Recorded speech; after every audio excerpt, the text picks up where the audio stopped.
कितने बम बरस गए फलस्तीन पर, क्यों नहीं निकलते? एटमी ताकतें होने के बावजूद भी लोग तगड़ा बयान भी नहीं देते। क्यों नहीं देते? बुज़दिल है। मैदानों में एटमी बम से नहीं लड़ा जाता, ईमान की ताकत से लड़ा जाता है। तरस नहीं आता तुम्हें उन बच्चों पर? सिसकती बिलकती मखलूक पर तो कहां है अक़वाम मुत्तहिदा की तंजीमें, और कहां है वो यूरोप जो कुत्तों और बिल्लियों के हुकूक पर तंजीमें बनाते हैं, जो जानवरों के हुकूक की बात करते हैं? वो कहां अपने दिलों में छुप गए? फलस्तीन के हस्पतालों पर बम बरसे तो तुम्हारा क्या ख्याल है? तुमसे हिसाब से नमाज रोजे कौन है? अल्लाह के बंदे तड़पते रहे और रब पूछेगा नहीं?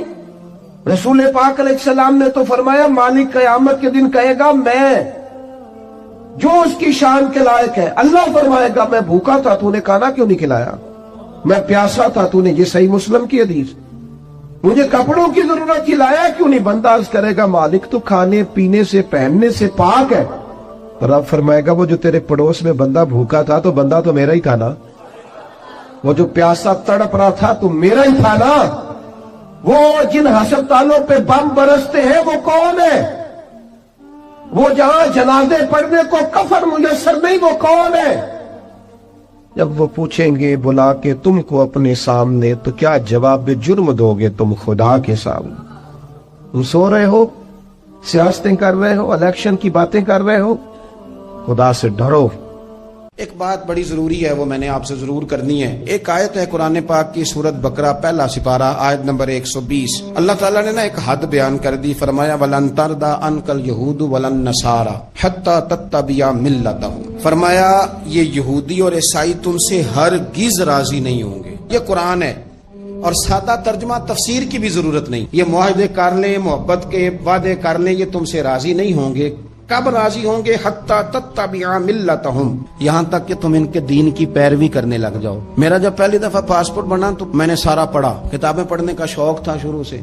उसके हर सफ़े पे लिखा है कि सिवाय इसराइल के, यानी आप पूरी दुनिया में ये सबज हिलाली पासपोर्ट लेके जा सकते हैं, खबरदार इसराइल आप ये पासपोर्ट लेके नहीं जा सकते। यानी इतनी नफरत किसी मुल्क से कि उस पर लिख के छाप दिया हर सफ़े पर कि ये पासपोर्ट सिवाय इसराइल के हर मुल्क के लिए कारामद है। मेरा सवाल है अरब के उन लीडरों से जिन्होंने इसराइल के साथ मुआहदा किया, मुझे बताओ, तुम्हें फलस्तीन की बेटियां भूल गई ना सारी की सारी? तुम्हें वो माँ भूल गई ना जो मस्जिद अक्सा के दरवाजे पे खड़ी होकर चीखें मारती थी और कहती थी कोई अली को खबर करो कि मेरी बच्चियां कैद में हैं? वो भूल गई? तुम्हें वो बहन भूल गई ना जिस पर शराब की बोतल उंडेलते थे इसराइल के फौजी? वो आपको अभी भी वीडियो मिल जाएगी। वो उंडेलते थे शराब की बोतल, उसे पकड़ते थे, दस्त दराजी करते थे, और वो बेटी कहती थी या रहमतल लिल आलम। भूल गया तुम्हें वो सारा कुछ? तुमने एक मिनट लगाया और तुम मुआहदा किससे करवा रहे हो? अमेरिका के सदर से। इतना जुल्म किया तुमने, इतना कातिल के साथ मुआहदा। क्या समझते हो फलस्तीन वालों का कोई वाली वारिस नहीं? सुनो, मेरे रसूल करीम सल्लल्लाहु अलैहि वसल्लम ने फरमाया, मेरा कोई मालदार उम्मती दुनिया से चला जाए, पैसे जायदादें छोड़ के जाए तो उसकी औलाद में बांट देना, लेकिन अगर उसके जिम्मे कर्जा हो तो मेरे पास आ जाना, मैं अपनी उम्मती का कर्ज अदा करूंगा। जिसका कोई वारिस नहीं होता, मदीने वाला उसका वारिस होता है। मैं कर्ज दूंगा अपने उम्मती का। क्या समझते हो फलस्तीनी लवारिस है? सुबह कयामत नबी पाक तुमसे सवाल करेंगे, तुम्हें अल्लाह के हुजूर हाजिरी देनी है। क्यों नहीं सुलह करता इसराइल फलस्तीन के साथ? लबनान के साथ दोस्ती क्यों नहीं करता? शाम सारा कट गया इसराइल की वजह से। राज तुम्हें ख्याल आया उनके साथ मुआहदा करने का? हमें सबक पढ़ाते हो, खुदा से डरो। और फिर इकबाल कहते हैं मुसलमानों से मायूस ना होना, हुक्मरानों से ज्यादा उम्मीदें भी ना लगाना। वो जो छोटे छोटे लोग निकले थे ना सहरा से, बज़ाहिर गरीब थे, बज़ाहिर उनके पास माल नहीं था, वो खालिद बिन वलीद जैसे, वो साद बिन अबी वकास जैसे, बज़ाहिर उनके पास ज्यादा असला नहीं था। इकबाल कहने लगे मायूस ना होना, ये नहीं कहना बन कुछ नहीं सकता। फरमाने लगे रात मैंने सुना है फरिश्ते आपस में बातें कर रहे। वाह इकबाल, तेरा भी अंदाज कितना निराला है। कहने लगे रात फरिश्ते आपस में बातें कर रहे थे, मैंने सुन ली हैं। भला वो क्या कह रहे थे? ये सारे लोग ना खालिद बिन वलीद, साद बिन अबी वकास, ये सहरा के रहने वाले थे, और उस वक्त की सबसे सुपर पावर रोमा कहलाती थी। उलट पुलट के रख दी सारी रोमी सल्तनत।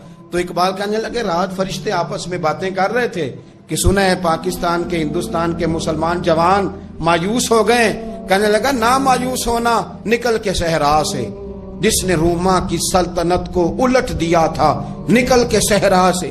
گرمی دیکھو اس شیر کی، ولولہ دیکھو اس مرد کا جو مصور پاکستان ہے، نکل کے صحرا سے جس نے روما کی سلطنت کو الٹ دیا تھا، سنا ہے میں نے یہ قدسیوں سے، وہ شیر پھر ہوشیار ہوگا۔ وہ کل باتیں کر رہے تھے کہ بہت سارے ان میں سے پھر جاگ گئے اور بڑی جلدی وہ بلاک بنائیں گے۔ سنا ہے میں نے یہ قدسیوں سے کہ وہ شیر پھر ہوشیار ہوگا، وہ آئے گا میدان میں، نکلے گا، اور انشاءاللہ یہی چراغ جلے گا تو روشنی ہوگی۔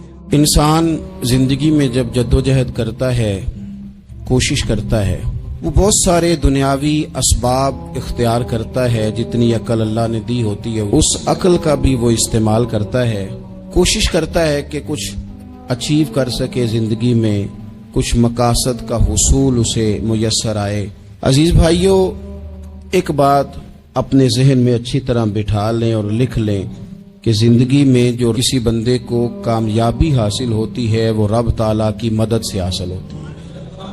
اگر رب تعالیٰ مددگار ہو تو پھر کوئی چیز بھی رستے میں رکاوٹ نہیں بنتی، اور اگر مالک کریم کو منظور نہ ہو تو انسان بہترین سیاستدان ہو، اچھا ایڈمنسٹریٹر ہو، اس کا ذہن بڑی وسعت رکھتا ہو، بڑی اچھی پلاننگ کرنا جانتا ہو، سارا کچھ ہو، تو بندہ ناکام ہو جاتا ہے۔ مسلمانوں کو جتنی کامیابیاں ملی ان کا پس منظر صرف اتنا تھا کہ اللہ تبارک و تعالیٰ نے اپنے بندوں کی مدد فرمائی، اور اب تعالیٰ نے قرآن مجید میں اس حقیقت کا بیان کیا، فرمایا بل اللہ مولاکم، فرمایا بلکہ اللہ تمہارا مولا ہے، وَهُوَ خَيْرُ النَّاصِرِينَ، اور وہ بہترین مددگار ہے۔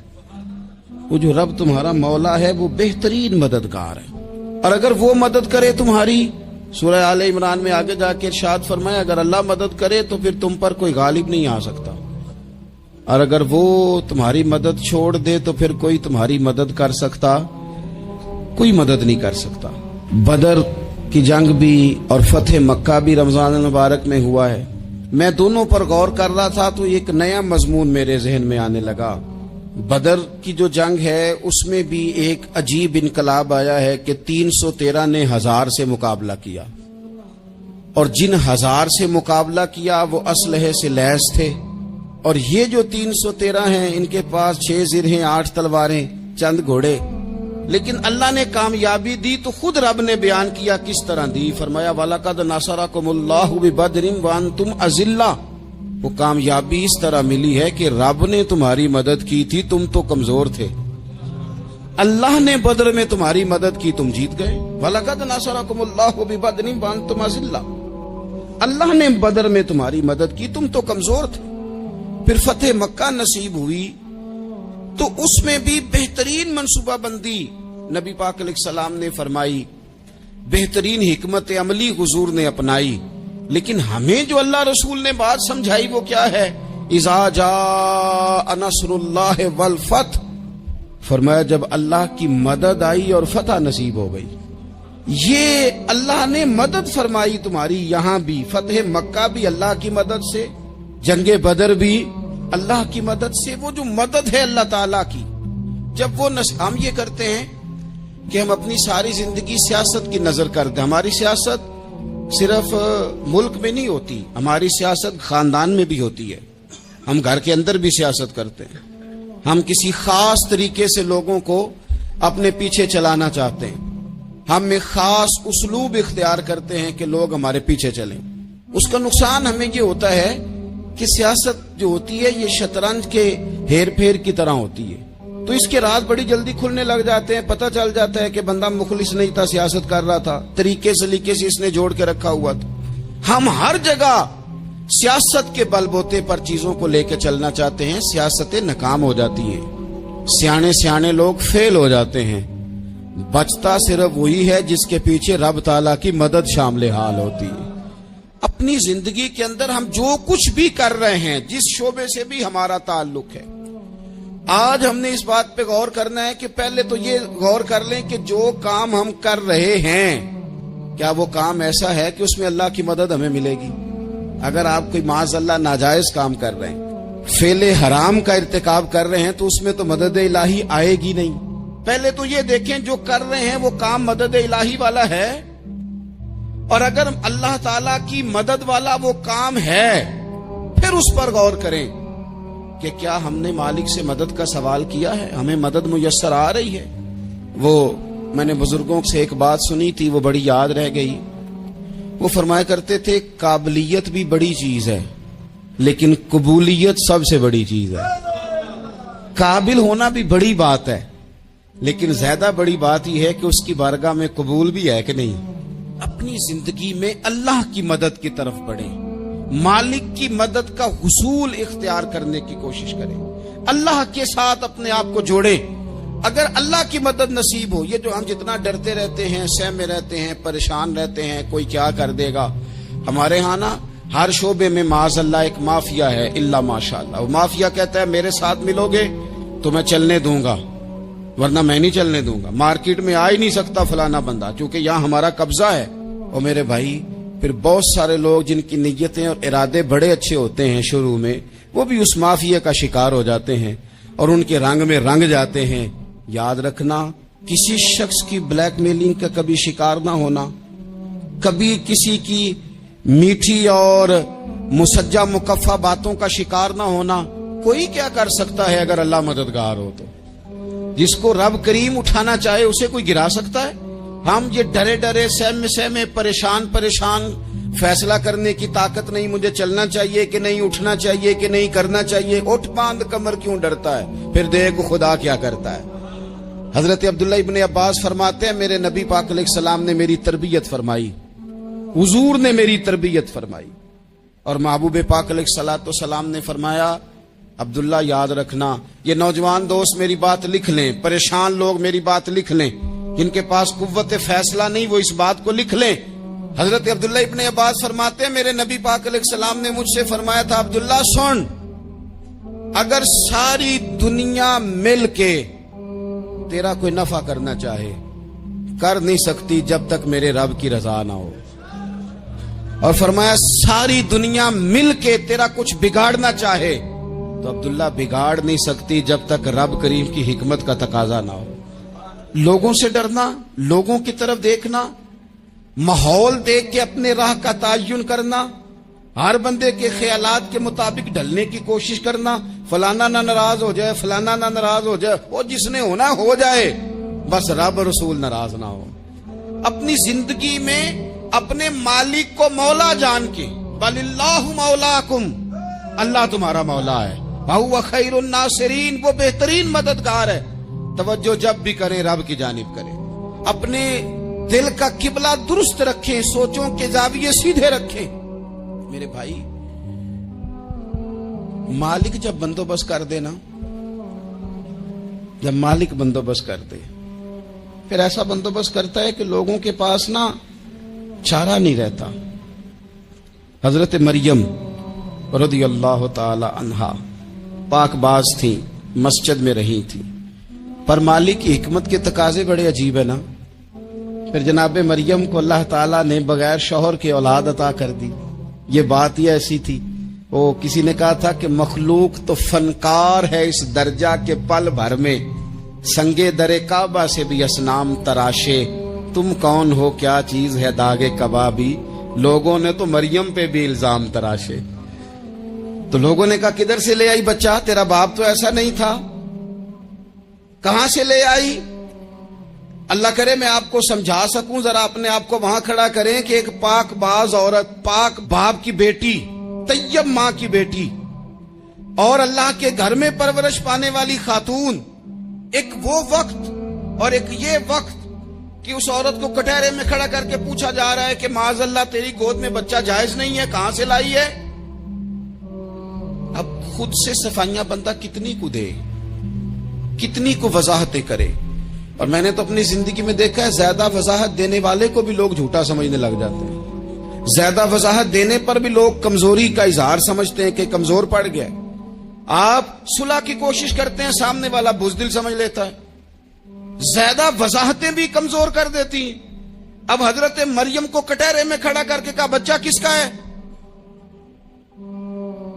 تو پھر خدا بندوبست جب کرے، اللہ جب مددگار ہو، تو پھر حضرت مریم کی گواہی درختوں سے نہیں دلوائی، اس نے پتوں سے نہیں دلوائی، پھر فرشتے نہیں بھیجے۔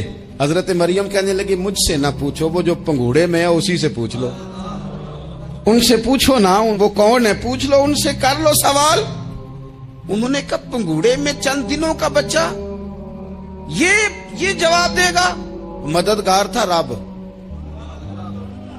ان کی برات کا اعلان کرنا تھا مالک نے، اور جب مالک اعلان کر دے، جب مالک تیری صفائی دینا چاہے، جب مالک تجھے دنیا کے سامنے نکھارنا چاہے، تو پنگوڑے میں لیٹے حضرت عیسیٰ بول کے کہنے لگے انی عبداللہ آتانی الکتاب، فرمایا میں اللہ کا بندہ ہوں، رب نے مجھے کتاب عطا کر کے نبی بنا کے دنیا میں بھیجا ہے، میں اللہ کا بندہ ہوں، کتاب لے کے آیا ہوں، نبی بن کے آیا ہوں۔ پھر پنگوڑے سے اعلان ہو گیا، پھر بچہ بول پڑا، اور یہ ایک دفعہ نہیں بات ہوئی، یہ بنی اسرائیل میں ایک جریج نام کے شخص بھی تھے جو نماز پڑھ رہے تھے، بعض نے لکھا ہے نفل نماز تھی، اماں نے پکارا تو آئے نہیں، تو ماں کے منہ سے نکل گیا تو اتنی دیر تک مرے گا نہیں جب تک کسی بے حیا عورت کا منہ نہ دیکھ لے۔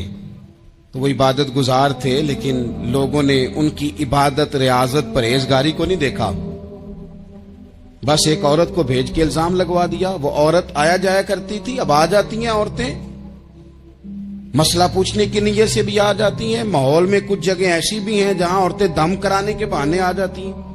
وہ خاتون آتی جاتی تھی، اس خانقاہ پہ آستانے پہ یہ بخاری میں موجود ہے، پھر اس نے کہا میری گود میں جو بچہ ہے یہ انہی کا ہے۔ مجھے بتائیں کیسے بندہ وضاحت دے، حالات خراب ہو گئے، لوگ کٹیا جلانے لگے، ماحول اور طرح کا بن گیا۔ میرے نبی پاک علیہ الصلوۃ والسلام فرماتے ہیں پھر اس رب کے بندے نے کہا مالک تو کریم ہے، تیری مشیت کا تقاضا آیا جو میری ماں نے جملے بولے تھے، پر اب میں وضاحت دینے کے قابل نہیں رہا، اب تو ہی کرم کرے گا تو دروازہ کھلے گا۔ تو وہ چند دنوں کا بچہ پنگوڑے میں بول کے کہنے لگا میں اس درویش کا نہیں، میں تو فلانے چرواہے کا بچہ ہوں، وہ جو بکریاں چراتا ہے۔ رب کی مدد کو پکاریں، اپنے ساتھ اپنے مالک کی مدد کو شامل کریں، تھوڑے رزق پر بھی گزارا اچھا ہونے لگ جائے گا۔ سارے لوگ آپ کو گرانے کی تدبیریں کر رہے ہوں گے اور مالک آپ کو عزتیں عطا فرما دے گا، اس کی بارگاہ سے حکمت کا تقاضا اور ہو جائے گا۔ ہم نے ساری زندگی لوگوں کو راضی کرنے میں گزار دی، ساری زندگی بڑھاپا آ گیا بچوں کو پالتے، اور بچوں نے آخری عمر میں کہہ دیا ابا اگر کوئی ڈھب کا کام کر لیتے تو آج ہمارے دن بھی پھر نہ جاتے۔ ساری زندگی گزار دی بہن بھائیوں کو راضی کرنے میں، ساری زندگی گزار دی ذمہ داریاں اٹھانے میں، ان کو 99 دفعہ دیا، ایک دفعہ نہیں دیا تو انہوں نے کہہ دیا تو نے تو کبھی دیا ہی نہیں، تو تھا ہی نہیں۔ ساری زندگی محلے داروں، علاقے والوں کو راضی کرنے میں گزار دی۔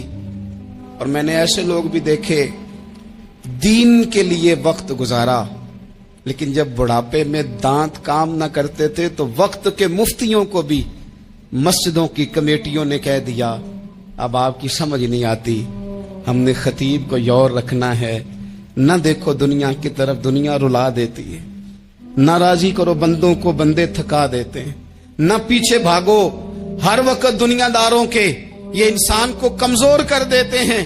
وہ تو کریم ہی بڑا ہے، 2 آنسو زمین پر بعد میں گرتے ہیں، بندے کے گناہ سارے پہلے معاف فرما دیتا ہے۔